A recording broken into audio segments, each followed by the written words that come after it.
Hello everyone and welcome to the 6th episode of Fireside Chat, an Empower Hour by DAMAC.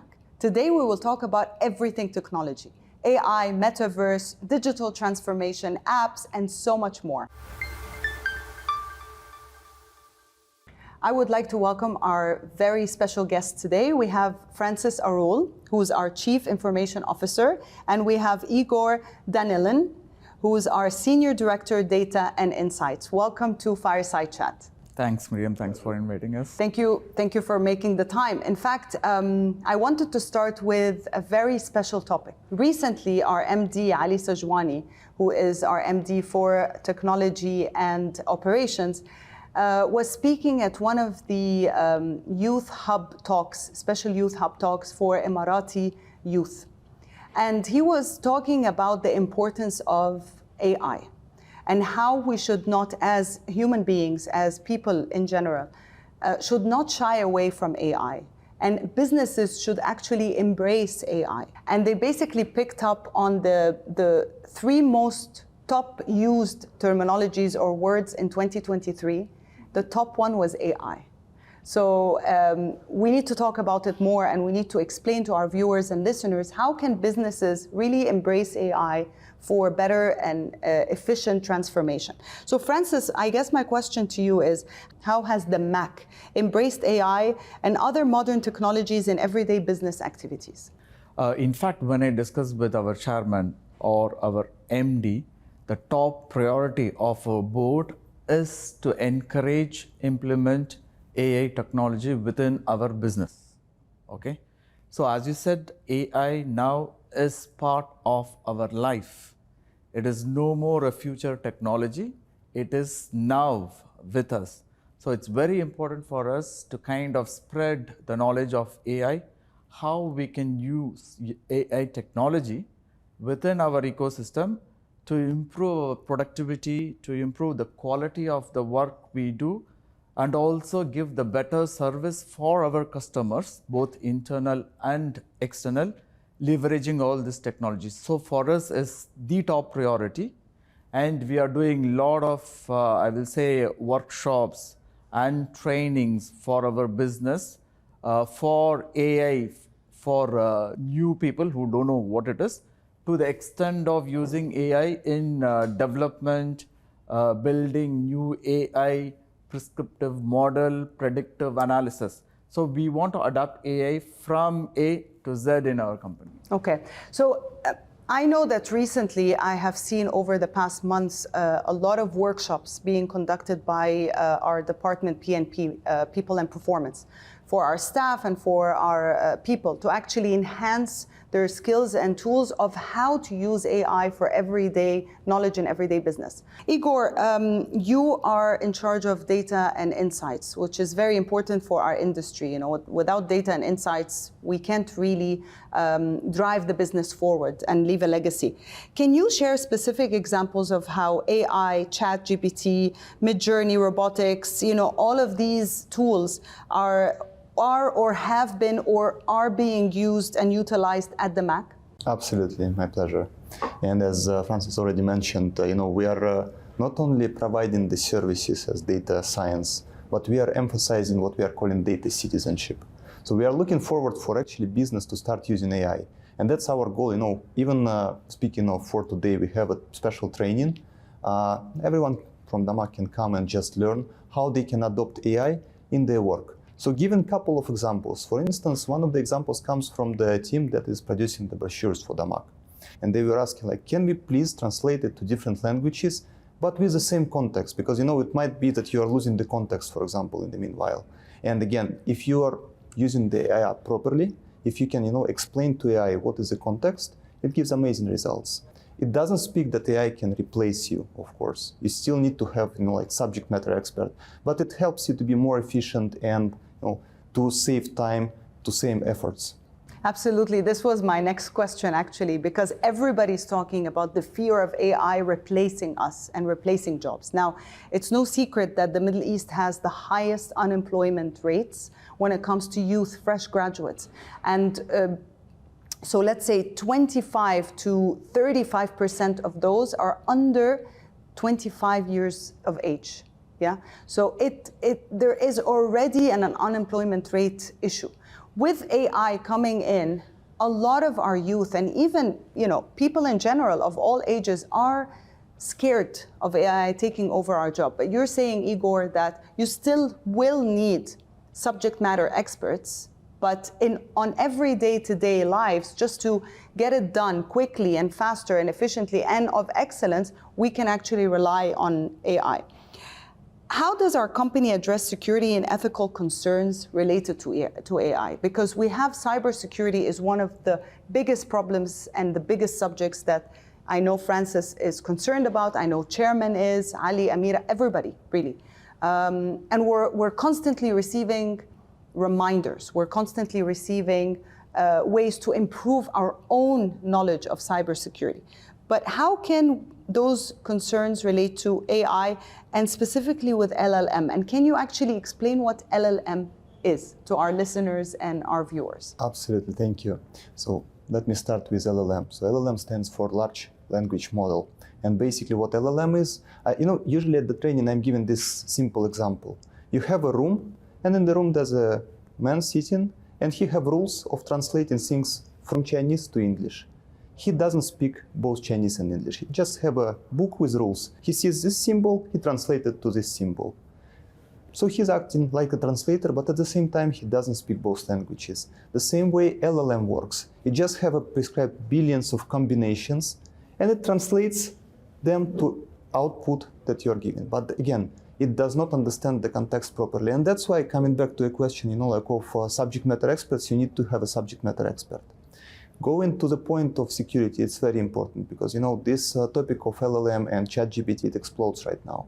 And now we need to be very cautious because what we are giving to a system is still not in our infrastructure. It's somewhere there.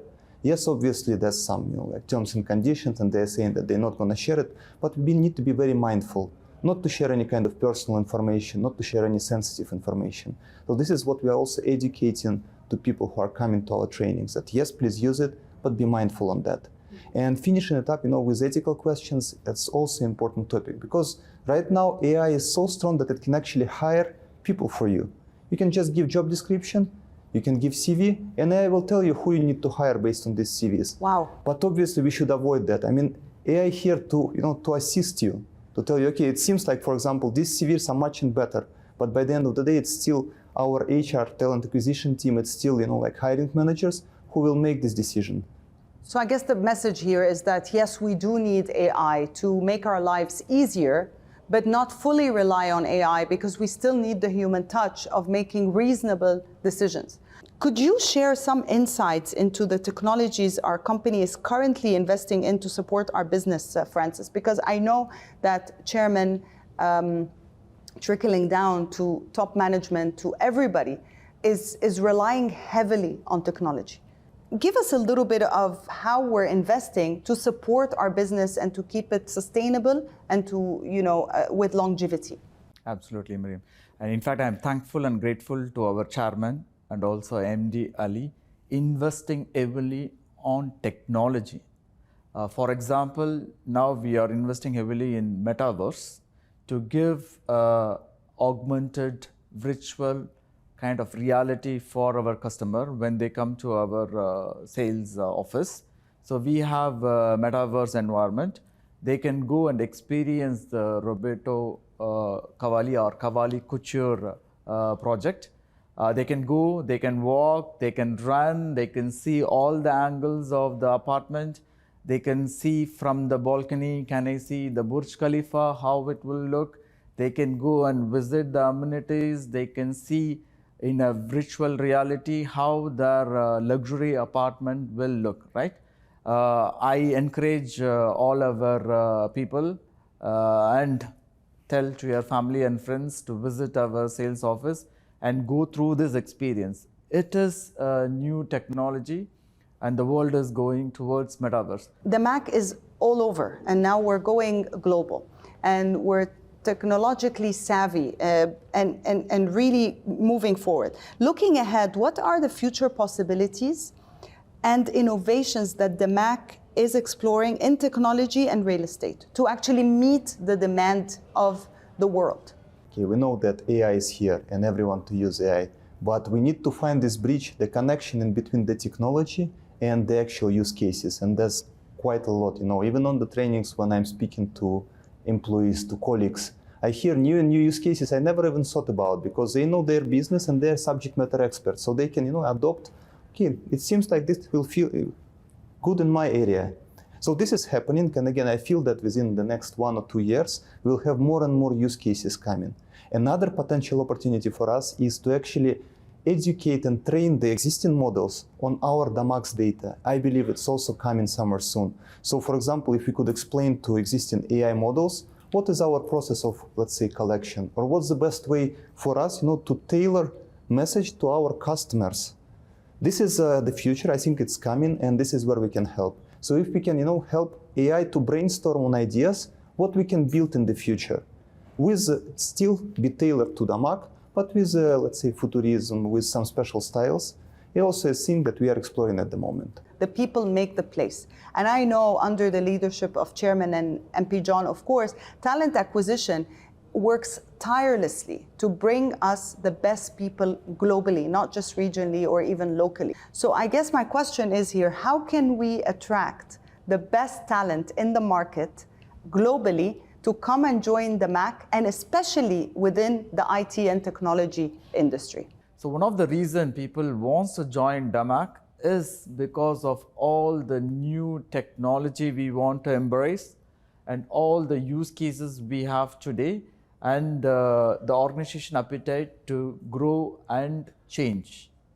When I discuss with any students or freshers or even experienced people, I just talk about all the initiative we have in DAMAC, what we are doing from a technology perspective, how we are helping our customer to have a better experience, how we are helping our sales team, our CRM team, and also our backend. We should not forget finance, HR, and make their life simple, easy by bringing the technology and teaching them to use in a simple way.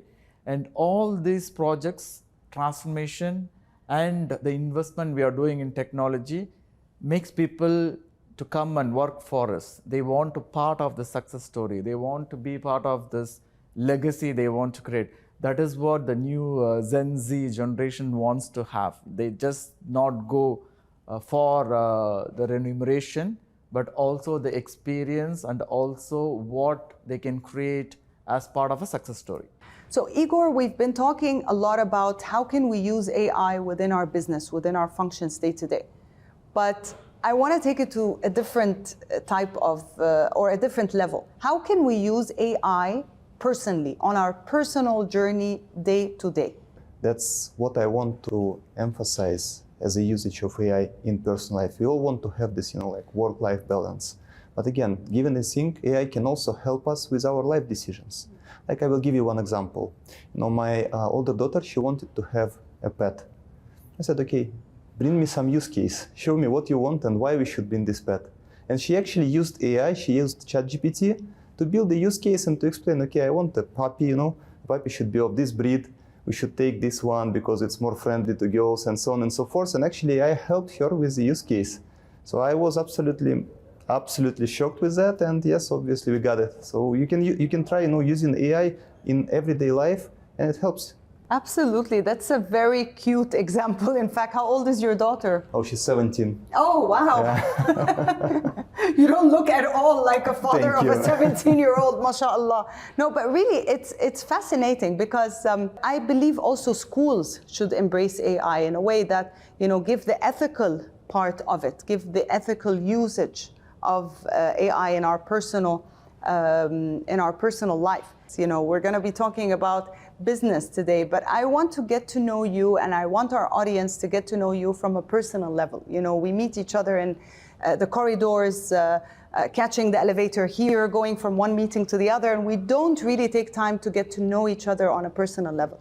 So I would like to ask Francis and Igor to kind of give us a little bit about yourself that the DAMAC doesn't know, and maybe even no one knows, in fact. Francis. Okay, so people don't know that I practice Reiki.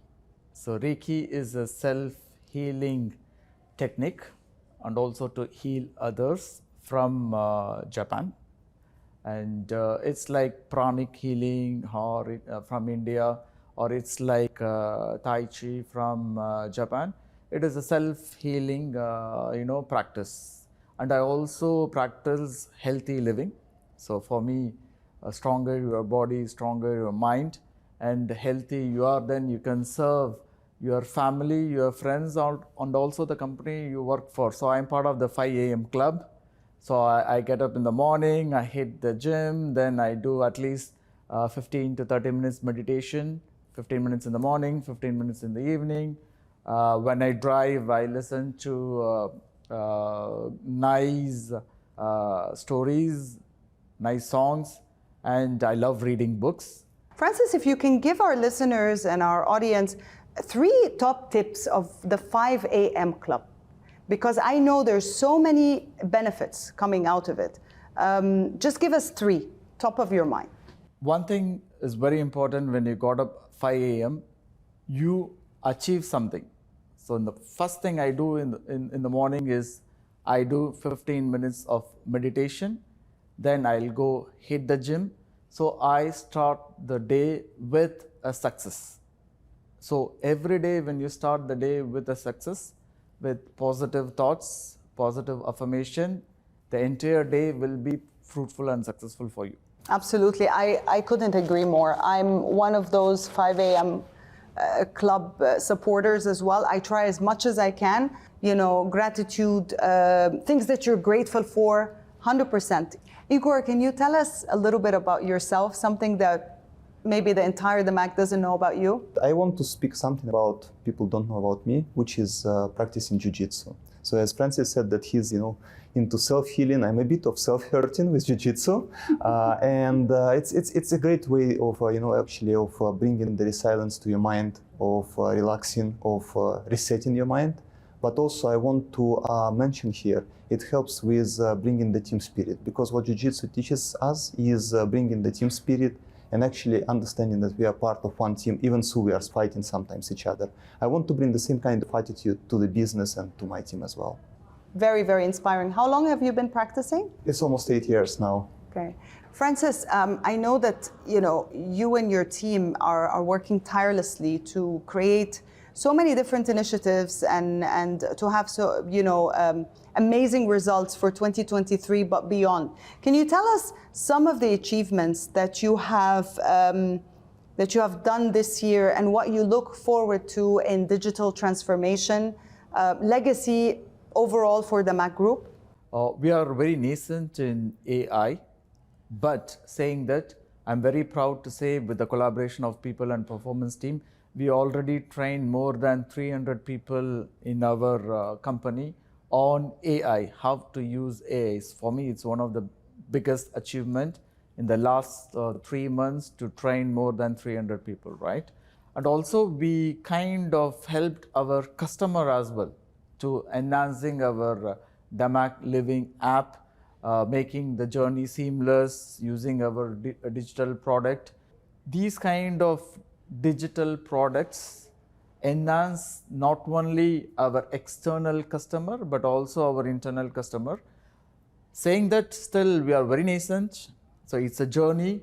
It will take few years to completely adopt technology and digital transformation in DAMAC.